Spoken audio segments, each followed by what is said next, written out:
My university was one of many universities that have withstood numerous wars and other historical events before I was even born. It was one of many institutions that were symbols of independence, marked by many as important, and was considered one of the best schools to attend, which was why I used my scholarship to attend this school, so I could take accounting. My first year was during 2020. Boy, was it a year. During lockdown, most students stayed at home instead of staying in the dorms. But in my situation, I couldn't. And it's all because I didn't have enough money for a plane ticket. And the stipend the school would give monthly wasn't enough for me to keep in more than 3 weeks. So a few dormers and I remained in the dorms studying in our rooms. The best thing about it was that I could still have a feel of the campus. Whenever I felt overwhelmed with the workload, and when I felt like I needed to take a breather, I would go outside and take a walk by the tracks until I felt relaxed. Everything was fine until nightfall. I'll be honest, I was always too busy to walk around for that long. I usually walk around on weekends 4 to 5 o'clock, then back to the dorms.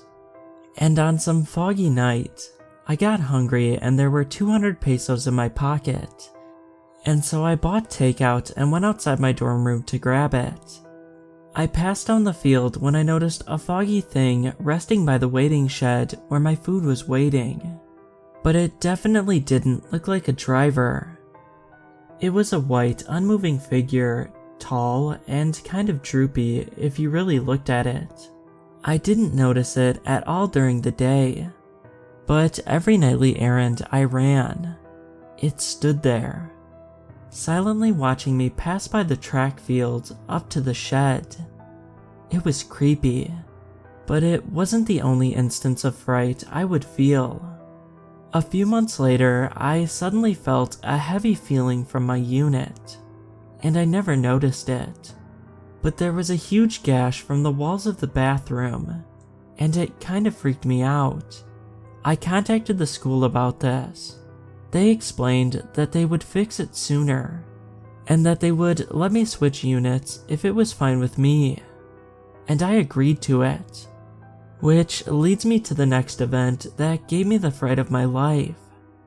After a few days of moving into a new unit, I've noticed something rather peculiar. Every day, as if it was a routine, at 9:30 in the evening, someone would knock on my door 3 times, and whenever I opened it, no one was there. I thought it was just some annoying student running through the halls trying to annoy anyone they could. I didn't want the paranoia to seep through me. One weekend, I left to visit my cousin in Bulacan, and I had my friend Giza spend the night at my apartment. It was only then that my suspicions were deemed true. The next morning, Giza woke up in a cold sweat. The electric fan was off. There was no sign of electricity, so she asked one of the other students who lived among the dorms, all of which had electricity. She checked the electrical circuit breakers. What was even more terrifying was that they were all shut down. A few days after that, I got back to my dorm. I took a shower, and the whole time I felt like there were eyes glued to me. Once I finished, I went outside the bathroom and dried myself off. And as I left the towel by the drying rack, that was when I heard it.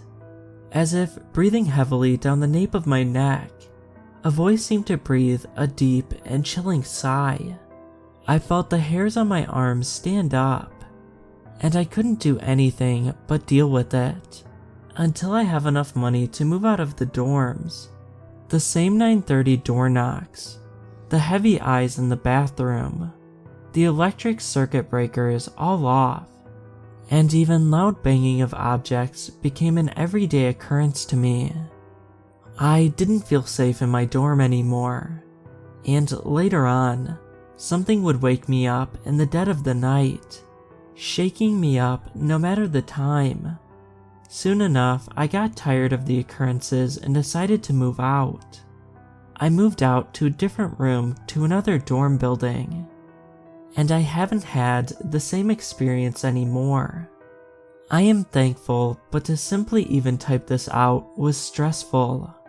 I hope that anyone who reads this is safe from any evil entities that love to play and meddle with people.